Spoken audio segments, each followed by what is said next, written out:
首飾手錶氧化咗冇光澤，用簡單方法就可以立即回復新嘅一樣。準備金拋光布同首飾清潔啫喱，慢慢擦走所有嘅污漬同埋氧化層，特別留意一啲關節位。抹金布專為黃金、K 金同埋鍍金設計，有少量嘅拋乾劑，可以磨走細小嘅刮痕，仲有幫助抗氧化。你亦都可以攞去錶行度做電鍍翻新，但係價錢都唔平，只可以維持3-4年。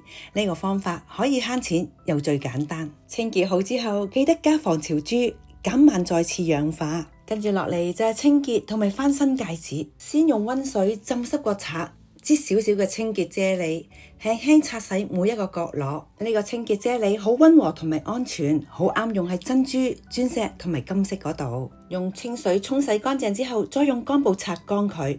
鑽石睇起嚟就閃亮咗好多，但係對金飾嘅部分就冇咩作用啦，需要再用抹金布翻新。抹金布用完之後有黑跡，唔需要沖洗，直接放喺密實袋保存就可以啦。